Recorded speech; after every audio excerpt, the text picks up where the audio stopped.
The episode gets right the latest relevant point of interest. The royal residence is in finished disarray. Jaehaerys's blood is still on the sheets. They assemble every one of the workers to track down the guilty party. Aegon goes ballistic and crushes the reproduction of the city his dad constructed, emblematically obliterating his dad's heritage, promising vengeance and proclaiming battle. In a superb execution by Tom Glyn Carney that maybe grandstands this side of Aegon interestingly. What's most striking about these first snapshots of the episode is that for maybe the initial time in the series, Alicent communicates any feeling toward her girl. She sobs for her, not her grandson, over what she needed to go through in those terrible minutes, rather than her compassion toward her child Aegon when she goes into the space to see him crying, however leaves before he sees her presence. This is as an unmistakable difference to Rhaenyra, who hurried to embrace Jaehaerys before when he came to enlighten her regarding the Northern Coalition with them, and the two of them begin crying. It's obvious from the last episode, and how the homicide of Jaehaerys is played out, that the showrunners are attempting to inspire us to favor the Blacks and Rhaenyra.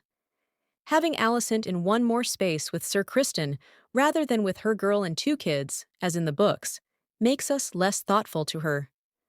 Additionally, not showing the scene where Daemon expresses child for child, as in the books, and having us comprehend the sentence from the setting of the occasions, later leaves space for vulnerability. And furthermore, lessens our disdain towards the Blacks for killing a guiltless kid. Simultaneously, albeit the episode starts with Alicent lamenting their misfortune, it closes with her back in Sir Criston's arms in one more endeavor to make us less thoughtful to her.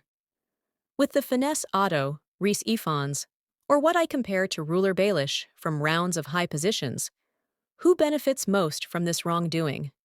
Obviously, Otto saves no time in making everybody aware of the significance of taking advantage of the demise of the following successor for their potential benefit to overcome the Blacks, and has them walk out, conveying the body with the head plainly closed up, so everyone individuals can see the dispossessed mother grieving her child, despite the fact that what happened was vengeance for a wrongdoing carried out by the Blacks in any case.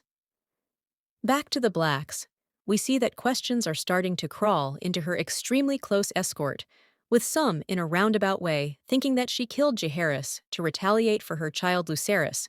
However, she denies it and even feels miserable, demanding that in addition to the fact that she is a long way from killing a small kid, yet she could never do it to Helena, particularly since she understands losing a child.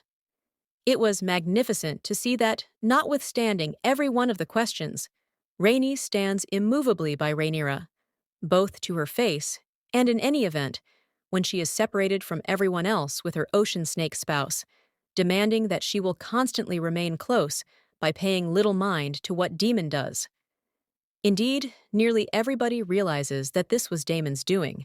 However, I was shocked that it took Rhaenyra some time to acknowledge it, maybe in light of the fact that where it counts, she doesn't maintain that he should have at least something to do with it, and subsequently be in a roundabout way liable for the unfortunate youngster's passing.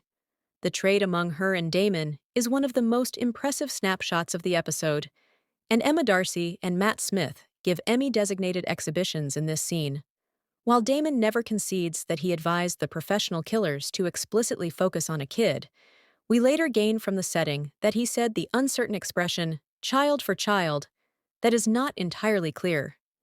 He likewise never confesses to Rhaenyra that he said these words, and when she asks him straightforwardly, he says, "That was a misstep," in a way that neither affirms nor denies anything. Rhaenyra doesn't understand what's going on, that she can't believe him, that where it counts, he doesn't consider her to be the legitimate successor, that he actually considers the lofty position to be his. The episode is generally sluggish, to the place where it can, in some cases, delay excessively lengthy. It attempts to catch the environment of bitterness that overpowers everybody, dark and green, before the nationwide conflict ejects. Ruler Aegon quietly dives the steps and runs over Helena and passes by without addressing her. Rhaenyra sits with her two small kids, playing with them quietly in unadulterated trouble. Sir Criston feels regret for not carrying out his responsibility, so he turns away when he sees the blood-absorbed bed, the hands of the workers, before later going to Sir Arik Cargill to fault him for what occurred, and afterward sending him on a self-destruction mission to kill Rhaenyra. Discussing Sir Criston, it is striking the way that he actually holds resentment against Rhaenyra to this degree, despite the fact that how he treated Alicent was a lot of more regrettable, particularly since Rhaenyra was as yet a youthful young person who didn't have the foggiest idea what was best for her. I should concede that perhaps of my most loathed character in the series is Sir Criston. Then again, the scene between Aegon, his granddad Otto, and Sir Dedicate was additionally perhaps of the best scene in the episode. In spite of the fact that it was only a verbal trade, it was a vital point that would affect the occasions to come. By constraining his granddad to resign from the job of endlessly handed over to initiate, he is disregarding all that his dad once represented: resilience, insight, knowledge, and a dream for what's to come.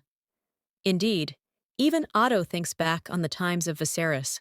It was likewise fascinating to perceive how Larys's arrangements to maneuver Aegon's psyche toward turning into his hand have now fizzled with Aegon picking initiate.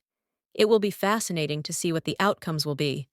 Before I end my survey, I need to discuss the episode's horrendous last minutes, where many felt conflicted between the two characters. At the point when Sir Arik Cargill races to kill Rhaenyra, he is ultimately gone up against by his twin sibling Arik, and the two conflict. What compels the scene so tense is that we are conflicted between them, not realizing who is safeguarding Rhaenyra and who is attempting to kill her, who we ought to be content to see hurt, and who we trust nothing happens to him.